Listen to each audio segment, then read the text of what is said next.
I think I want to start with letting y'all know who I am and a little bit about me.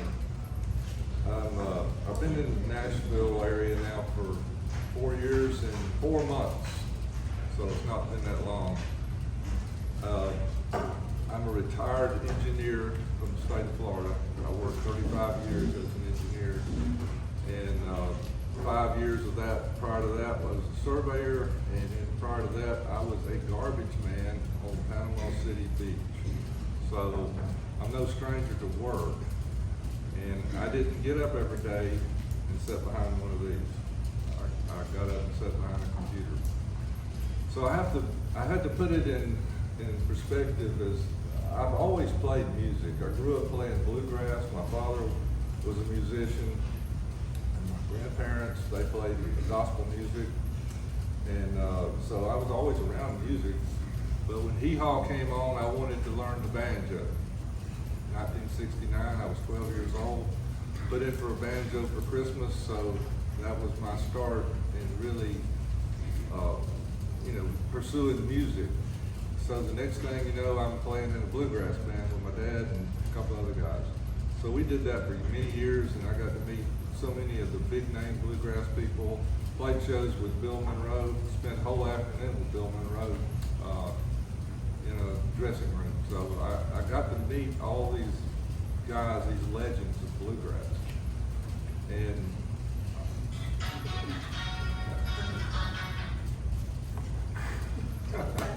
I don't even know if I turned mine off. Let me do that. I got a call a while ago, so I need to make sure I got mine turned down. But yeah, the music has always been part of my life, and when I got older, 17 years old, I started playing in a country band, and I learned so much from playing with these guys that were in their 30s, how to play country music. So, but the whole time I played music, I was employed. I worked. That's all I've ever done is work.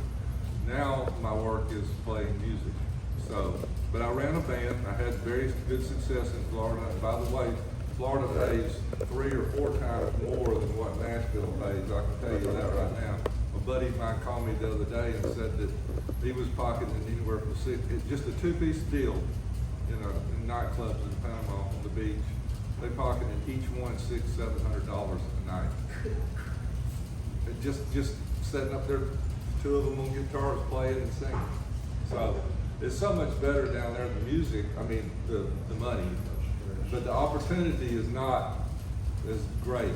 So I wanted to come up here. So we sold our property and we came up here. My wife and I did, and just took a leap of faith, basically, that eventually I would get to do something. Well, right now I have been for a year and almost 2 years now, playing at the local, and we play right behind one of the best bands there is, and that's Joe Spivey, Tom Killen, LD, Kevin Denny. They're organic country, and the band I play with follows them.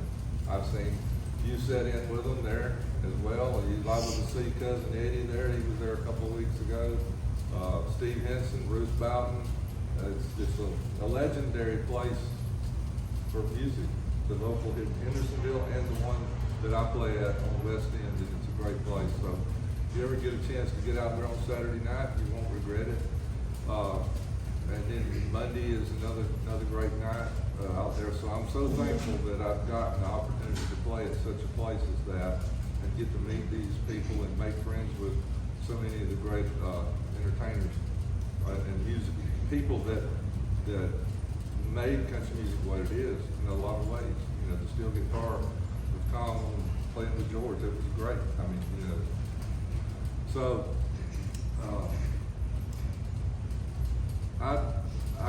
what I'm doing mostly, when I'm not playing there, is playing with songwriters. And songwriters, and I was telling, this is no joke. I just got booked to play next week with a young lady that's such a great artist. She has a record deal, but I have no idea what we're going to play. I play dobro mostly, a lot of times with people like that and songwriters, and it's always so much fun and such a challenge sometimes it's with the steel, but you don't get a lot of heads up on a lot of the songwriter things. It's like, okay, we're gonna do that. Well, we wrote this song yesterday. Maybe I remember the words, and they'll put their phone up there, and that's how much warning I get as a backup artist to help them play their song. So it can be very difficult and challenging, but I like a challenge. I've always liked challenges. In my job, that was what my job was full of challenges. You know what an engineer might go through, and with contracts and disputes with lawyers and this, that, and the other. So it's always fun. And but what I thought I would do today is play a song that it's always been a favorite song of mine, and maybe something in this song will spur some conversation. And I do have a few licks, things that we can talk about. But I got my little music box here, so maybe it'll balance out.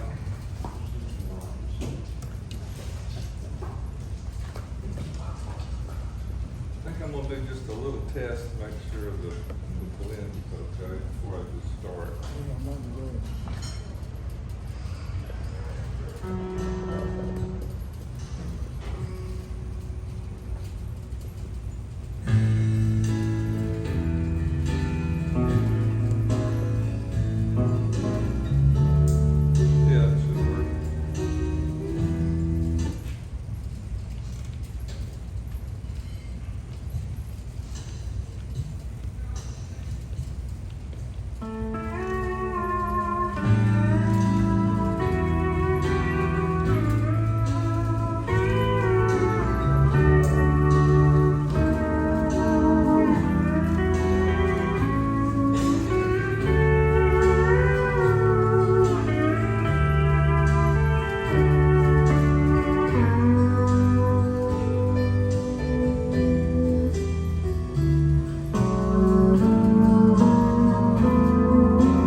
Well, I got through it without blowing it up. What was that called?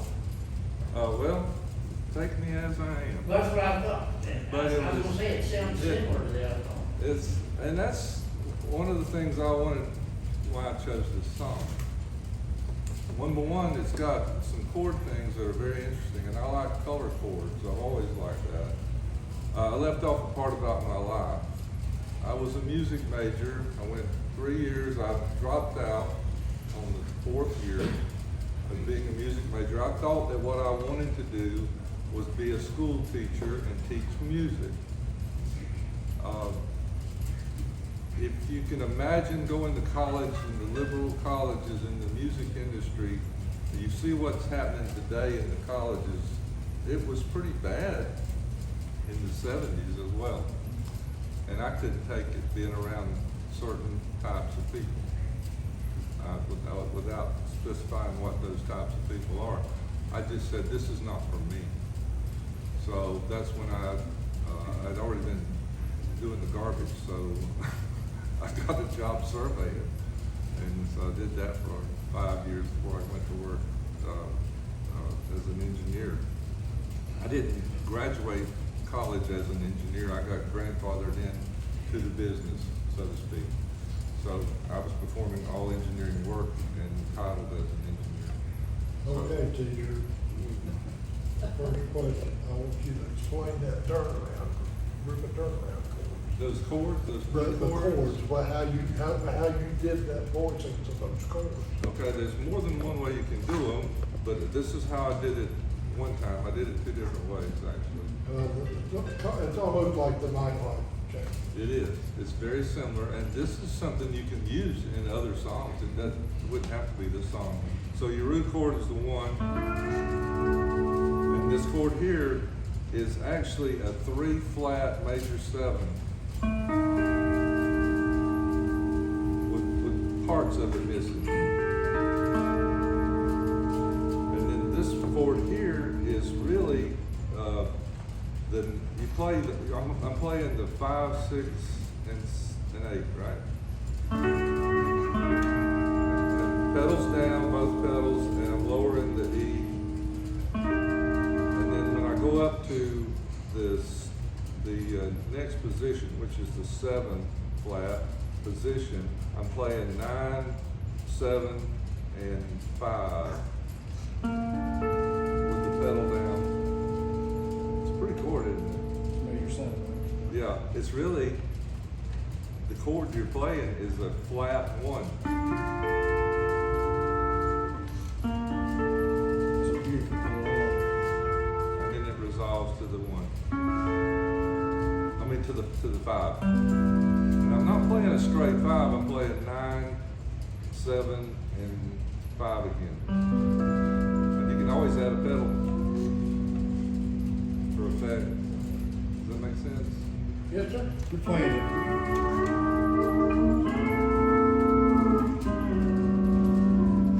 You're playing a day setup too, right?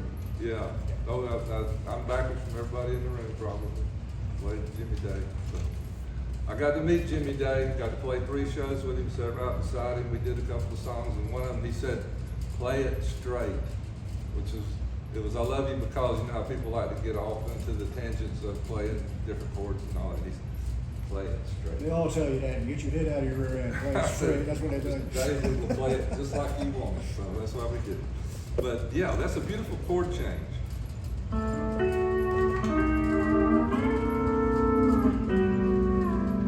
And you can do it here and just release everything except the knee lever. And add that. Drop it back down. So you're sliding up 1 fret and coming off, or, let's see, you're. I'm just going up 1 fret. Engage your. And you can just really release the pedals and catch the 4 minor, the 1 minor, and then drop it You again. could almost call that second chord a 1 sharp or a flat 5. You could? Yeah. Were you lowering the non-string when you did last chord? You're not lowering the No. non-string. No. Matter of fact, this guitar doesn't even do that.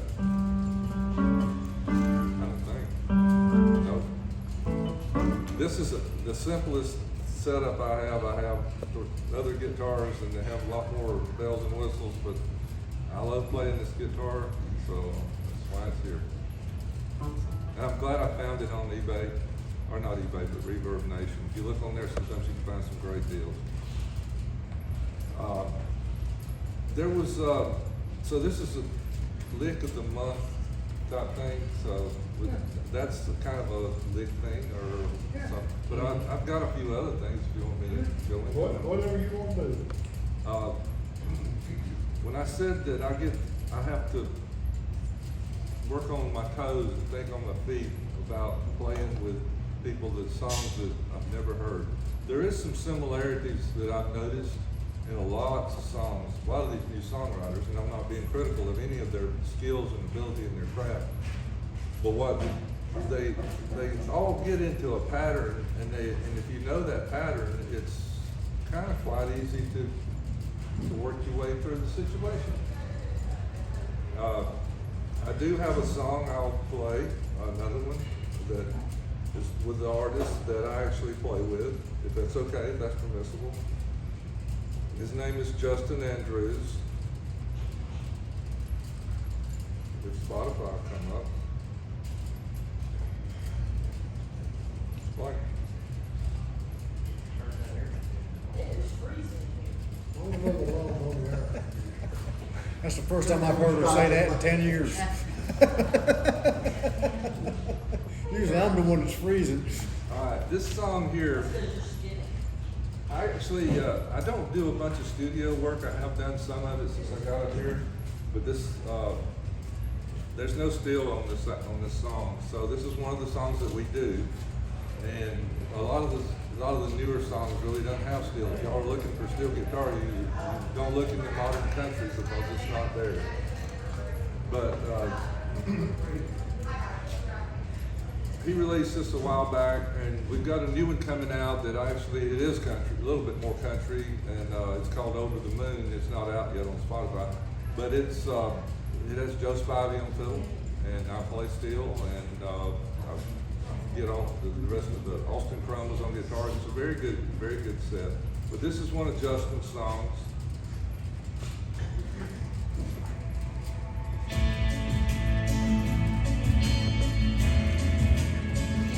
I'll play kind of what I play on this kind of stuff.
type of music I get called into playing a lot.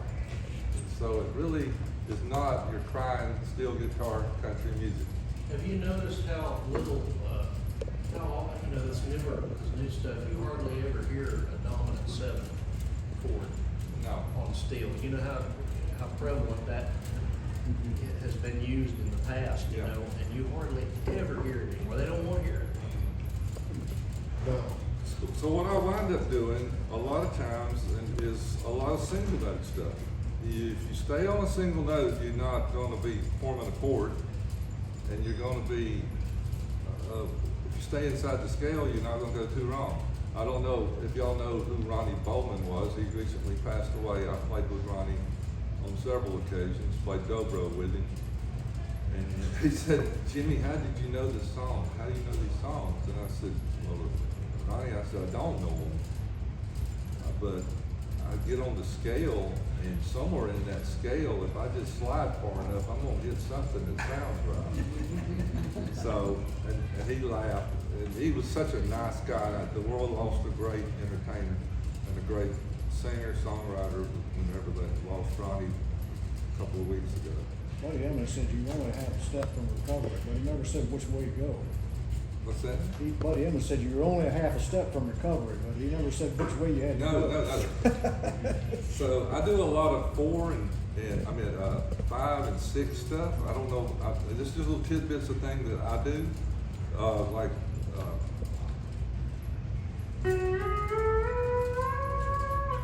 You can milk something like that for a long time. In a slow song, you can do things like that and not be committed to any one chord. And that's how I sneak past a lot of the stuff that I've never heard before in my life, is by doing single notes.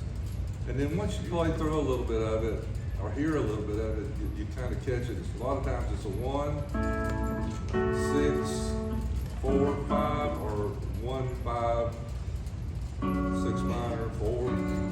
It kind of, there's a lot of repeating going on. But one of the other things that I do a lot of is, my favorite strings on this guitar is 4, 5, and 6. I don't know what y'all's thoughts on that are, but you can do so much with just those 3 strings.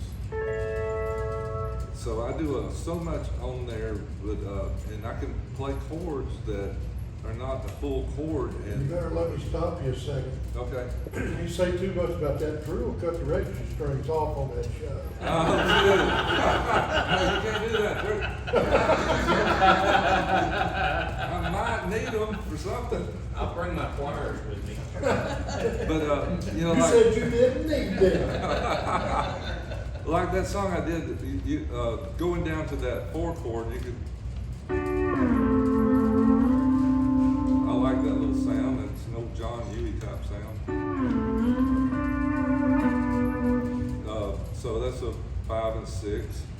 You can also play minor 2 in your 1 position, like here, by just playing the 5 and 6. It's a 4, but the 4 is the 2 chord is the 6 of the 4, so it kind of, as long as you're not playing the 3 notes, you're just playing 2 notes, it works. I sneak by and get a lot of that. Same thing on the 3, you can go to the 5 chord, say if you're an A, and it's going to be a 3 minors next, you can play the 5. And along with the rest of the chord, that works. That's all you have to have.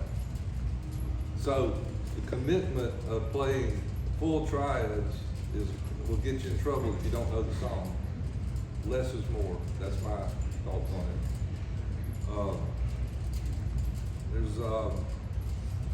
Okay, I did have a kind of a catchy little lick, if that's okay. I don't know. I don't want to run out of time. I don't want to use my time here. I don't even know how I came up with this, but then it's probably, y'all may all do it. I don't know. But it's a D chord, like just playing,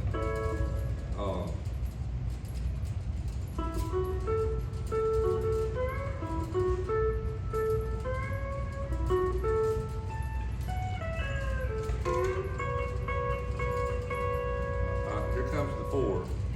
And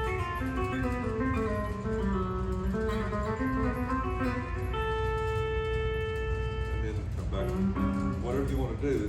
It's just a bounce off.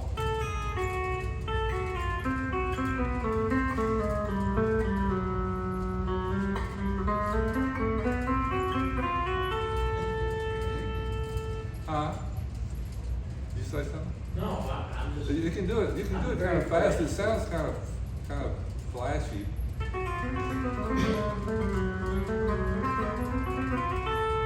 you really haven't done anything but hold the knee lever over on the E. So you got the 4/7, which is D7, and you just hit the.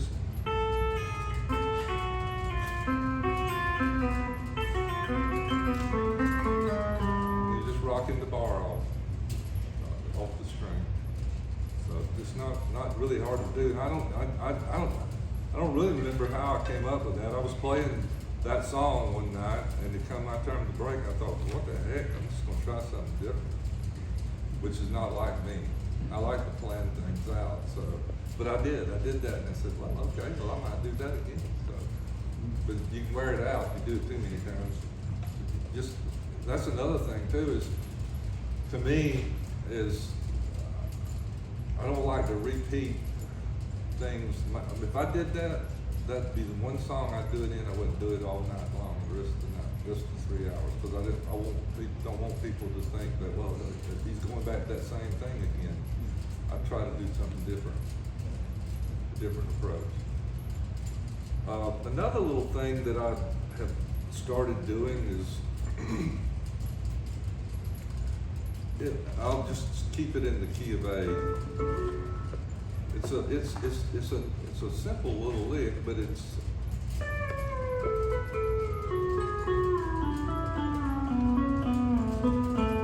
a walk down thing.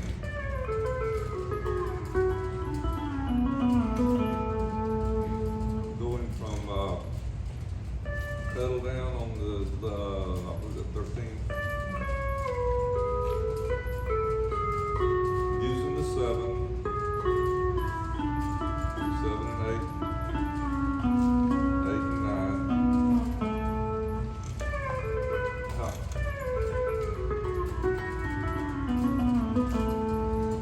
It sounds kind of cool, and I use that occasionally. A lot of times I do that just to get my fingers limbered up before we ever start, because it gives me some movement on my thumb and my finger. I hate noodling. I hate hearing a bunch of stuff going on in the background, and guitar players are the world's worst for playing every rock and roll lick they know while I'm trying to tune. And but that's my little go-to thing that I do. And the other thing is it's the 7th sound in the key. It's kind of a bluesy thing with the knee lever lowering the E.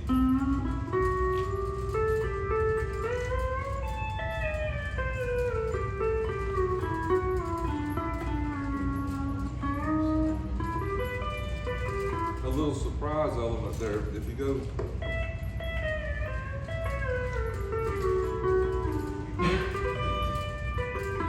play, instead of playing the 7 up here, play it on the first string. It gives it's the opposite of what you think you wanted to hear, but it's the same note an octave higher. So.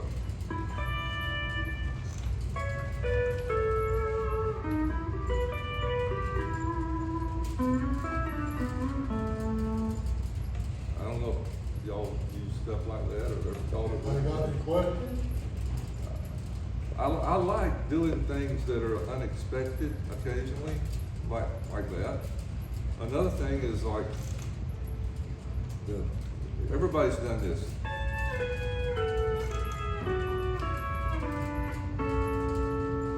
But you can do it here.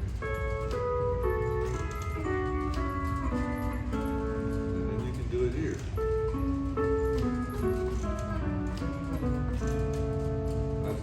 It's the same notes, just in different arrangements with different strings. So, you know, the five and 3 are the same as the 6 and the 10. Just gives you, instead of doing it, you know, it's only if the song, if we work in the song.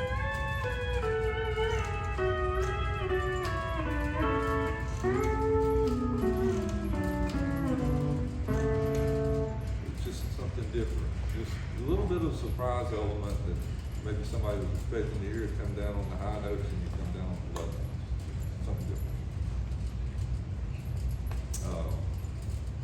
Something else? Keep going. Taking it all in, you. Let's see, what else? You going over The 1 and 4 is a good, y'all probably are all, I feel like sometimes I may be preaching to the choir on some of this, but the 1 and 4 is so versatile. It's just no pedals, just, let's see. You can play, I'll tell you somebody that uses this a lot. I'm playing in a band that Travis Foy played on, the steel. Oh my God. Trying to learn those licks is pretty tough. It's tough. So I don't even try to learn them, I just try to learn something that sounds similar. So if I'm similar, I'm okay. The guy that hired me to play, he likes what I do. I'm going on a little tour with him, so it's all good. But I noticed that he does that a lot.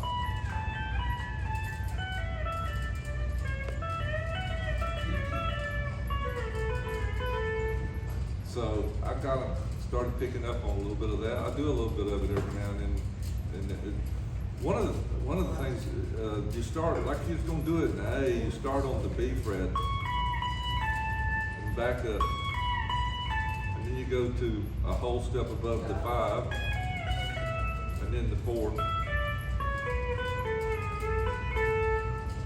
It's just kind of a fast. You can make a real fast riff out of it. It's kind of impressive sounding. And it fits in some songs. It don't fit in every song, but it does fit some. Especially some honky-tonky, really grooving songs. I like it. Yeah, it's good stuff. Thank you. Anybody got any questions? You can have him back anytime. Well, we will. Yeah. Anytime he wants to. Well, I know y'all really didn't know who I was or nothing about me. I didn't make We do now. I didn't make my living playing guitar, but I'm a study of the guitar, and I try. And one of the most important things to me is playing on pitch and not getting outside of the white lines of what the song is. I always try to stay inside that. I'm not going to do anything. I try not to do anything that's going to affect the singer in any way or disrupt the flow or of the song. You know what I'm saying? I won't play for the singer. It's not about me. It's about the singer and the song. So. But if anybody's got any questions, or if they want to come up here and play a day setup, That's where you got me. you're welcome to jump on it. Guitar's for him instead. Well, I appreciate you, Jimmy. You've Yeah. done a great job.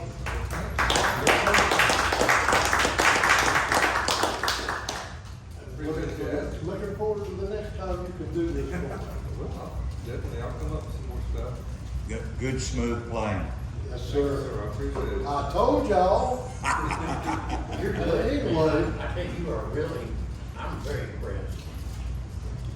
he's gonna be on the show in July. Yeah, I was so happy to be asked. I left off that part of my life. It's how I met him. Well, I met him at Nashville Palace many years before, and Yeah, the original, Yeah. not the one. That's where I met you too. and Yeah, the one That's there. where I met you too. One there, yeah, you was a kid. Yeah. all the artists were that were singing that night, and there was a line of us guys and girls. I was with my wife, of course, and we were in line to get in, and this guy struck up a conversation. Both said, "I'm a steel player." And I said, "Well, that's what I'd like to do. I want to play in a place like this." He said, good luck. He said, I talked to some people about playing here, and they said it was like a list this long to go down and get, we needed to call the list, so if somebody like Mike wasn't there, and the call list is amazing. But anyway, me and another guy, this is really weird, his name is Jimmy Miller. He spells his name I-E, I spell mine with a Y. And we become friends. He plays steel, he plays a 14-string Sierra, and friends with Julian Tharp. Y'all remember who Julian was? And we used to go listen to Julian play when he played in those bars down in Alabama. And we started a Steel Guitar Association, Southeastern Steel Guitar Association. And the first people we got was Bobby Seymour. The next one we got John Huey. And the next time we got different ones. So we had a show twice a year. We had Mike down, we had Johnny Cox, Jimmy Day, Lynn Osley, all of them, all the greats. Hal Rudd, Weldon Myrick. Weldon did 2 or 3 of our shows. So we got to know all those guys, and John was so gracious to me. He helped me get into some other shows. So from that, I got to play. I was playing a show a month. Just pretty much every year, about 10 or 12 shows a year, and I thoroughly enjoyed it. And John Huey was such a nice man, such a He was nice man. a top notch. He was so good. But I'm very thankful for that opportunity and to meet people like Mike. And I think y'all got a great president here. Oh, we enjoy having you here. Well, thank you. I'm glad to be a part of it.